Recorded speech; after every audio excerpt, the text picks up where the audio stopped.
तो देशनीति के इस स्पेशल कार्यक्रम में आज हमारे साथ वरिष्ठ पत्रकार मयूर जैन जी जुड़ गए हैं। स्वागत है सर देशनीति के मंच पर हमारे साथ जुड़ने के लिए। महाराष्ट्र चुनाव के तारीखों का ऐलान हो गया है। भारतीय जनता पार्टी हरियाणा चुनाव जीत चुकी है, जिसका असर भारतीय जनता पार्टी को लगता है, बीजेपी मान रही है कि जिसका असर हरियाणा चुनाव में भी होगा। महंगाई, बेरोजगारी, शिक्षा, स्वास्थ्य, ये तो एक तरफ है, लेकिन महाराष्ट्र चुनाव में इस बार एक नैरेटिव बनाने की कोशिश की जा रही है, जो कि एक बड़ा मुद्दा भी है कि अगर बीजेपी की सरकार फिर से आती है, महायुति की सरकार की वापसी होती है, तो कहीं ना कहीं महाराष्ट्र के जितने भी टेंडर्स है वो धीरे धीरे गुजरात शिफ्ट हो जाएगा, जिसकी शुरुआत भी हो गई है। अडानी साहब है। तो क्या लगता है इस बार जनता, महाराष्ट्र की जनता और बीजेपी के लिए मुद्दा क्या है, और किस मुद्दे पर बीजेपी को मुंह की खानी पड़ सकती है, या जनता को वोट करने से पहले सोचने की आवश्यकता है? सबसे पहले तो आपका बहुत बहुत धन्यवाद करता हूं। आपने आज मुझे निमंत्रित किया आपके अपने प्लेटफॉर्म पे, तो आपको धन्यवाद, आपका आभार, और आपके दर्शकों को भी मैं उनका भी अभिवादन करता हूं। 2022 के गुजरात चुनाव से मैं लगातार एक सवाल उठा रहा हूं। हमको अदिति जी जो जमीन पे दिखता है ना, हम लोग वो सिर्फ यहाँ कमरे में बैठ के बात करने वाले लोग नहीं है। हम जाते हैं, हम लोगों के बीच में लगातार फील्ड में काम कर रहे हैं बरसों से, दशकों से, तो पता चलता है कि लोगों का मूड क्या है। अब मूड कहीं जो है, मैं तो 2022 में गुजरात चुनाव में मैं बोल चुका हूँ कि मूड तो कभी गुजरात की जनता का था ही नहीं कि ये जिता है बीजेपी को, और इन लोगों ने जो है वो 156 सीटें लाके खड़ी कर दी। भारतीय जनता पार्टी के चुने हुए विधायक स्तब्ध थे, वो शौक में थे, पूरे हमारे गुजरात की जनता शौक में थी, लेकिन सीटें आई 156। वही हरियाणा में हुआ है। तो वो लोग जो ये कहते हैं कि भाई तो फिर वहां तेलंगाना में कांग्रेस क्यों जीती, या तो लोकसभा का चुनाव जो है वो क्यों ये लोग 272 नहीं पहुंच पाए। मैंने इस पर मैं भी लंबा नहीं बोलूंगा, क्योंकि मैंने बहुत सारे डिटेल्ड प्रोग्राम मैं जब एक पुराने प्लेटफॉर्म पे था वहां भी किए हैं, मैं अब भी यहाँ पे कर रहा हूँ जहाँ पे मैंने अपना खुद का शुरू किया है। पर मैं आपको ये बताना चाहता हूँ कि पहली बात ये कि लोग वोट नहीं कर रहे हैं, ये इस भ्रम में हमको नहीं रहना चाहिए कि लोग बीजेपी को जिता रहे हैं। मैं बहुत स्पष्ट रूप से, बहुत जिम्मेदारी के साथ मैं अपना आकलन जो है वो आपके समक्ष रख रहा हूँ। लोग नहीं जिता रहे हैं बीजेपी, बीजेपी कैसे भी करके छीन रही है जीत को, ये समझना। तो जब बीजेपी छीन रही है, बीजेपी क्या मतलब, मोदी साहब छीन रहे हैं, शाह साहब छीन रहे हैं, मोदी साहब, शाह साहब, वही तो बीजेपी है। और बीजेपी का मतलब क्या बनता है? कुछ नहीं। तो वो लोग जो हैं वो अपने हर तरह से वो 240 भी मैनेज करने में वो सफल हुए हैं। मतलब मेरा और गर्ग साहब का जो आकलन था, डॉक्टर प्यारेलाल गर्ग साहब, हम लोगों ने जो कुछ चुनाव के नतीजों के कुछ 4 दिन बाद ही एक प्रोग्राम किया था, तो हमने कहा था कि 5 करोड़ 13 लाख वोट बढ़े हैं। फिर उस मुद्दे को डेमोक्रेसी, वोट फॉर डेमोक्रेसी और एडीआर दोनों ने हमसे लिया, हमने दिया भी, जो भी आंकड़े हमारे पास थे, तो वो पड़े पड़े बढ़ जाते हैं। अब ये समझ में नहीं आता है, हम इतने साल से राजनीति को कवर कर रहे हैं, आपको लगता है कि मैं अगर कहीं भटक रहा हूं तो ऐसा कुछ नहीं है, मैं आप ही की सवाल का जवाब दे रहा हूं। तो सवाल ये है कि ये ईवीएम में पड़े पड़े वोट बढ़ कैसे रहे हैं? हमने इतने सालों से चुनाव कवर किए, ये होता हो कभी देखा नहीं। अच्छा, वोट के परसेंटेज डिक्लेयर होते हैं, वोट का जो नंबर है, फिगर है, वो नहीं डिक्लेयर हो रहा है। मांगा गया तो मना कर दिया गया सुप्रीम कोर्ट में कि नहीं देंगे। ऐसा कोई ये कौन, मतलब संवैधानिक रूप से कंपलसरी नहीं है कि देना, नहीं देंगे। ये जो चुनाव आयोग है, जो कि बिल्कुल एक तरह से एक पाला हुआ तोता है मेरी नजर में, वो जब तक निष्पक्ष नहीं हो जाता है अदिति जी, लोग चाहे कितना भी वोट जो है वो महाअघाड़ी को दे दे, कांग्रेस, शिवसेना और पवार साहब की एनसीपी, बड़ा मुश्किल है चुनाव को जीत पाना इन लोगों के लिए। क्योंकि देखिए, लोग नहीं चाह रहे, लोग में बड़ा गुस्सा है। वो हम जाते हैं, आप भी कभी जाती होंगी फील्ड में, मैं तो लगातार मैं कोशिश करता रहता हूँ कि मैं अलग अलग इलाकों में जाऊं, कम से कम गुजरात के इलाकों में। यहाँ हालत खराब है, लोगों का गुस्सा है। किसानों को यहाँ पे ये जो अतिवृष्टि इस बार जो हुई है उसको लेकर भी अब तक कुछ नहीं हुआ है। पिछले 3 साल में भी जो अतिवृष्टि के चलते जो नुकसान हुआ था उसका पैसा नहीं मिला है। यहाँ मतलब 10 पोस्ट के लिए प्राइवेट कंपनी में हजारों लोगों की भीड़ होती है, आपने वो वीडियो देखा होगा। यहाँ फॉरेस्ट बीट गार्ड की जगह जो है कुछ सौ, कुछ सैकड़ों में होगी, उसके लिए 8 लाख उम्मीदवार जो है वो एप्लीकेशन डालते हैं। कहीं कोई जो है वो ना सुखी है ना खुश है कौन जिताएगा इनको और क्यों जिताएगा? लेकिन फिर भी ये लोग जीत रहे हैं। तो अगर वही सिलसिला चलता रहेगा तो ये महाराष्ट्र में जितने भी जमीनी इश्यू हैं, जैसे आपने कहा कि भाई वो उद्योगों को गुजरात में जो है वो शिफ्ट किया जाता है, तो ये तब से शुरू हो गया था जब मैं भी मुंबई में था। मैं मुंबई में, वो एक अखबार है गुजराती, बड़ा अच्छा अखबार है, मिड डे, उसका संपादक था। मैंने तभी से उसको देखा था। मैं तो, जो मेरी थोड़ी बहुत जानकारी है सूत्रों के आधारित, मैं आपको बता सकता हूँ कि ये जो गिफ्ट सिटी, हालांकि उसका, वो गिफ्ट सिटी का जो उनका ड्रीम है नरेंद्र भाई का, वो उतना ही उस तरह से पूरा हो नहीं पा रहा है। उन्होंने एक चीज खड़ी कर दी, वो statue of unity, Sardar Patel का स्टेच्यू। बाकी सब चीजें जो है उनसे, जो ड्रीम है उनके, जैसे वो धोलेरा एसआईआर प्रोजेक्ट है, वो हो ही नहीं पा रहा है, वो आगे बढ़ ही नहीं पा रहा है। वैसे गिफ्ट सिटी है, वहां पे उनको हर तरह से कैसे भी करके फाइनेंशियल कैपिटल बनाना है। मुंबई की जगह देश का फाइनेंशियल कैपिटल उनको बनाना है गिफ्ट सिटी को। पूरी तरह से योजना इस सोच के साथ की गई, वो होता हुआ दिखाई नहीं देता। लेकिन हमेशा उनका मकसद, और मेरी जानकारी जहां तक है, उनकी सोच ये रही है कि बड़ी बड़ी कंपनी, मतलब यहाँ तक मुझे तो किसी ने ये बताया था कि एसबीआई को भी ये कहा गया है कि भैया आप अपना हेडक्वार्टर मुंबई से आप ले आओ गिफ्ट सिटी।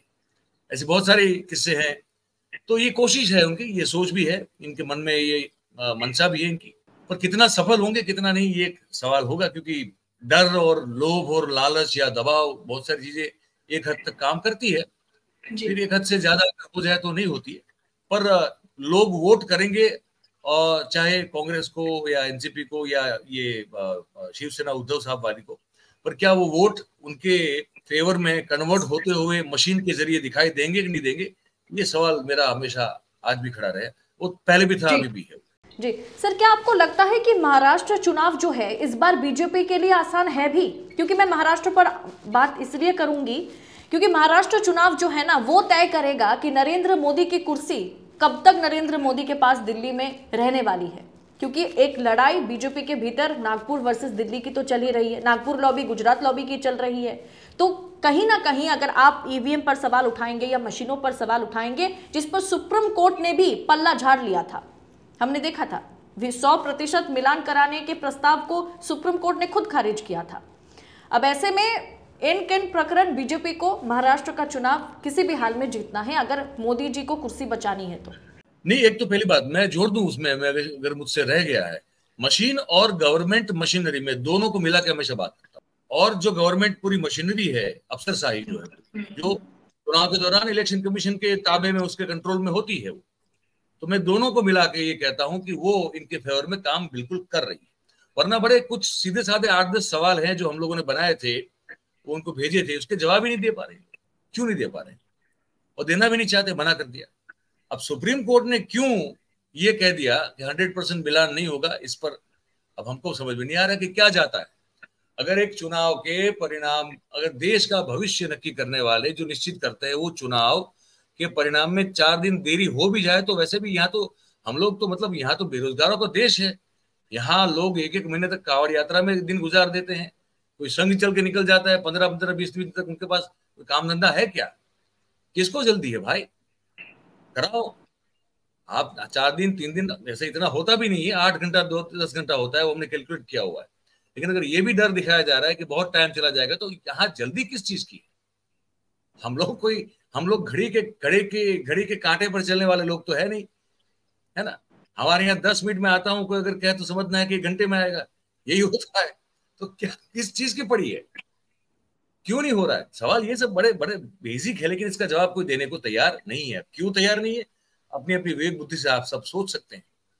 मतलब सर, आप ये कहने की कोशिश कर रहे हैं कि महाराष्ट्र चुनाव में भी कुछ ना कुछ करने की कोशिश की जाएगी अगर हार की ओर बीजेपी बढ़ती है तो? क्योंकि मैं बताऊं अदिति जी आपको, जैसे हरियाणा भले ही छोटा राज्य है, लेकिन और हरियाणा में जब 19 में तो इतना इतना खिलाफ माहौल था भी नहीं, तब भी वो नहीं जीत पाए थे। उनको वो इन लोग कौन से अपने ये थे, चौटाला साहब, हाँ, उनके साथ मिलकर सरकार बनी।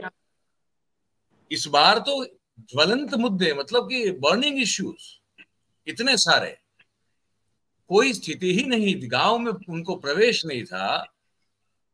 ये पहलवान बेटियों का मामला, किसानों के साथ जो हुआ मामला है ना, अग्निवीर से लेके मतलब जवानों का मामला, इतना भारी खिलाफ में अगर माहौल हो आपके और आप ऐसे ही जीत जाए, कैसे हो सकता है?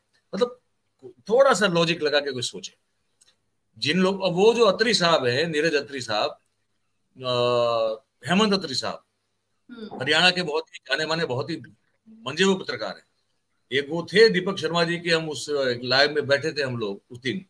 वो मतलब वो उन्होंने ये कह दिया कि भाई साहब मुझे लगता है कि मुझे तो पत्रकारिता छोड़ देनी चाहिए। मैंने कहा अत्री साहब ऐसा मत कीजिए, ये यही तो ये है, ये जो ये षड्यंत्र है, वो ऐसे लोगों के मन में अपने लिए ही एक सेल्फ डाउट पैदा करने की एक पूरी एक संरचना है कि आपको लगेगा कि मैं काम कर रहा हूं इतने सालों से इस प्रदेश में, मैं इतना बेवकूफ हूं, मैं क्या घास काट रहा हूं कि मुझे समझ में नहीं आ रहा है, क्योंकि परिणाम आप जो देख रहे हैं उससे बिल्कुल विपरीत आ रहे हैं। तो अगर इतनी विपरीत स्थिति में भी अगर हरियाणा में 19 के मुकाबले इतना अच्छा बेहतर प्रदर्शन अगर कर देती है भाजपा, इसके पीछे का लॉजिक कोई मुझे बता दे, क्या कारण हो सकता है?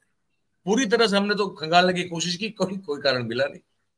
ठीक है, वो मिल मतलब घूम फिर के ये बात आ जाती है कि भाई इसने वहां इतने वोट काट दिए, इसने वहां इतने वोट काट दिए। अरे भाई वो तो आपको दर्शाया जा रहा है ना, उसी तरह से तो सेट किया गया मामला, ताकि आप इस पर डिबेट पे आ जाए कि या उस इंडिपेंडेंट ने वो काट लिया, इसने वो वहां पे वोट कटवा ये था, इस ये तो सिर्फ वो दिल बहलाने की बात है और ये ध्यान भटकाने की बात है। तो जहां और दूसरी बात, जैसे हरियाणा में आपने कहा, उससे बहुत ज्यादा जरूरी है अदिति जी इनके लिए महाराष्ट्र को जीतना, कि कितनी विषम परिस्थिति भारतीय जनता पार्टी और एकनाथ शिंदे की शिवसेना के लिए वहां बनी हुई है, और हर एक रीजन के साथ उन्होंने उस चीज को बताया। और साथ में अजित पवार की जो बिल्कुल जिसे कहने कि साख पर जो बट्टा लग गया है लोगों में, उस पर भी उन्होंने बिल्कुल विस्तार से बात की। जो वहां के, मैं तो यहाँ गुजरात में बैठा हूं, मैं थोड़ी बहुत मेरी पहुंच है, लेकिन जो लोग महाराष्ट्र में बैठ के रिपोर्टिंग कर रहे हैं, चाहे राजू पारुलेकर साहब हो या शोभित मिश्रा जी हो या और भी मेरे कुछ दोस्त है वहां पे जो काम कर रहे हैं या ग्राउंड रिपोर्टिंग, तो सब कह रहे हैं कि यहाँ अगर नॉर्मल तरीके से चुनाव होता है तो भारतीय जनता पार्टी या उनकी जो महायुति है उसको जीतने के कोई भी चांसेस नहीं है। लेकिन फिर भी जीतेगी, क्योंकि मुझे लगता है कि उनको जीतना बहुत जरूरी है। वरना जैसे आपने कहा कि वो जो नागपुर वर्सेस गुजरात वाला मामला चल रहा है, और मोदी साहब के लिए टिके रहना बहुत जरूरी है। हमारे लिए, मैं हमेशा कहता हूं अदिति जी, हम लोग आम इंसान हैं, हम जिंदा रहते हैं तो इसलिए कि हम सांस ले पाते हैं, तो ऑक्सीजन जो है वो जाता है शरीर में, तो हम हमारे लिए वो जरूरी है। मोदी साहब के लिए वो नहीं जरूरी, मोदी साहब के लिए पावर जरूरी है, सत्ता। वो पावर है तो वो सांस ले पाएंगे। अगर पावर चली गई तो उन्होंने जो है वो शेर की सवारी की हुई है, जैसे ही शेर से उतर जाएंगे शेर खा जाएगा। पावर में बने रहना के लिए बहुत जरूरी है, और उसके लिए मैं हमेशा कहता हूँ, मुझे इसमें कहने में कोई आपत्ति नहीं है और ना मुझे कोई दुविधा है। पावर में बने रहने के लिए साहब जो भी हो सकता है वो कुछ भी करेंगे। तो महाराष्ट्र चुनाव से पहले मैंने तो कुछ लोगों से कल कहा भी, मैंने कहा कि अगर ऐसे ही चलते रहोगे तो ये यहाँ पे भी जो है आप सर खिलाते रह जाओगे, कैसे हो गया, ये ऐसे ही होगा।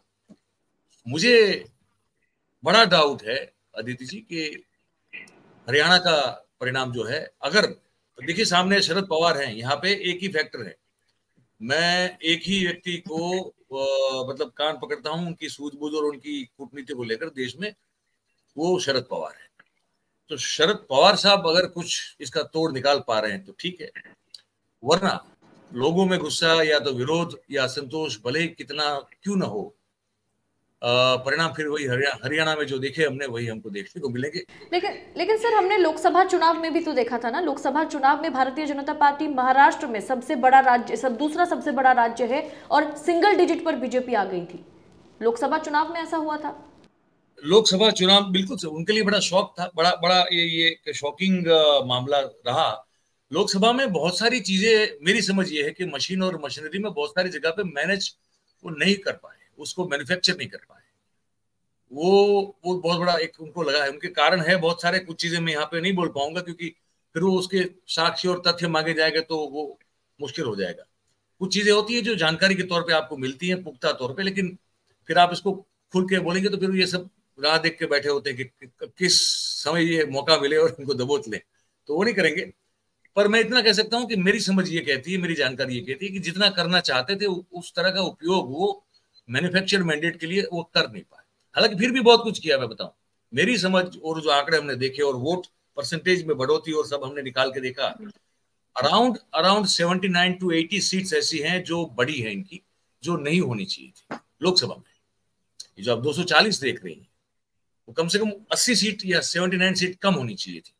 इस जो बड़े हुए वोट शेयर को देखते हैं और हर चीज का अगर कैलकुलेशन करते हैं तो 79 to 80 सीट तो उनकी वैसे ही बड़ी है, मतलब इतना तो कर ही पाए हैं। वो पूरा 272 तक नहीं पहुंच पाए, वो अलग मामला है। और महाराष्ट्र में और उनको राजस्थान में 2 जगह पे उनकी जो अपेक्षा थी उससे उनको परिणाम जो है वो उस तरह से नहीं मिले, उतना मैन्युफैक्चर मैंडेट नहीं ला पाए वो। लेकिन जरूरी नहीं है कि इस बार ऐसा हो, इस बार पूरा जोर लगाएंगे वो हर तरह से, और उसका पूरा बहुत ही बढ़िया सा एक नैरेटिव क्रिएट किया जाएगा। नरेंद्र भाई की सभाओं का बहुत बड़ा, मतलब वो सैटेलाइट चैनलों पे चलेगा पूरा, कि देखिए साहब बोल रहे हैं, और पूरा दिन चलेगा, उनके रोड शोज होंगे, ये सब होगा, और उससे फिर एक परसेप्शन क्रिएट करने की कोशिश की जाएगी, और फिर बाकी जो है फिर वो मैन्युफैक्चरिंग हो जाएगी। ये मेरी समझ है, मैं ये होता हुआ देख रहा हूँ और होता हुआ देखता आ रहा हूँ मैं काफी एक अरसे से। तो अब ये अगर हो गया तो फिर लोग क्या चाहते हैं उस बात का कोई मायना नहीं रहेगा। चाहे जनादेश कितने भी खिलाफ जाए बीजेपी के, कैसे भी करके चुनाव जीतना जो है बीजेपी के लिए अभी बहुत अदिति, मतलब बड़े बड़े मतलब धन्ना सेठों की हर चीज दांव पे लगी है भाई। गौतम भाई की कितनी सारी चीजें दांव पे लगी है, आप देखिए, मतलब कि वो पूरा एक तरह से देश की जो कहते हैं ना कि जो जो धोरी नस होती है, जो हर जो नब्ज होती है बड़ी बड़ी, जो मैं मुख्य हमारे शरीर में, जैसे देश की भी होती है, इंफ्रास्ट्रक्चर है आपका, कंस्ट्रक्शन है, आपके पोर्ट्स हैं, आपके एयरपोर्ट्स हैं, है ना। अब तो उसको सुनने में आ रहा है कि वो शायद डिफेंस में आ रहे हैं, है ना, ये भी सुनने में आ रहा है। तो बहुत सारी चीजें हैं जो उनके हाथ में है। अभी वही हाल जो है ये मुकेश अंबानी साहब का भी है। अब ये बड़े लोग हैं, ये 2 लोग मिलकर बहुत कुछ बांट के बैठे हुए हैं देश का बड़ा हिस्सा।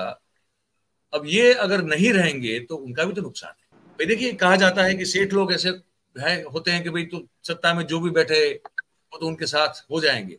लेकिन अगर सेठ लोग सत्ता में बैठने वाले के साथ अगर भागीदार हो गए हो तो क्या उस मामले में फिर आपको, अगर वो कोई सत्ता में बैठा हुआ व्यक्ति अगर बदल गया तो वो पार्टनरशिप फिर से आपको किसी से करनी पड़ेगी। अब इस दौरान पिछले 10 साल में ऐसे ऐसे कारनामे और ऐसे ऐसे कृत्य हो चुके हैं कि अगर कोई नया सत्ता में आया तो हो सकता है कि वो पार्टनरशिप ना हो, तो क्या। तो ये बहुत बड़ी ताकतें लगी है ना अदिति। हम इसको सिर्फ पॉलिटिकल एंगल से देखें तो वो गलत हो। इसमें कितने कौन, मतलब ये लोग सत्ता में बने रहे, इस बात के पीछे कितने लोगों के इंटरेस्ट जो है वो सर्व हो रहे हैं, ये सोचना पड़ेगा। और वो लोग कौन लोग हैं, उनका कितना स्टेक लगा हुआ है, ये सोचना पड़ेगा। तो इसलिए सिर्फ ये भारतीय जनता पार्टी या मोदी वर्सेस इंडिया की लड़ाई नहीं है। जी बिल्कुल, ये लोग हैं पीछे, ये सब लोग जो बहुत बड़े लोग हैं आर्थिक रूप से, हर तरह से वो लोग हैं, इनकी भी इनको भी जोड़ना पड़ेगा। तो वो इस तरह से इस लड़ाई को देखना पड़ेगा। यानी महाराष्ट्र चुनाव में कुल मिलाकर के देखा जाए तो शिक्षा, स्वास्थ्य, किसान आत्महत्या, मराठा आंदोलन, ये तो एक तरफ है, धारावी प्रोजेक्ट एक बड़ा मुद्दा बन गया, ये सारा कुछ एक तरफ है। लेकिन सेठ साहेब और सत्ता की लड़ाई जो है कहीं ना कहीं भारी पड़ सकता है। मुझे डर है इस चीज का, ऐसा ना हो तो मैं ईश्वर का आभारी रहूंगा। बहुत बहुत धन्यवाद देशनीति के मंच पर आने के लिए सर।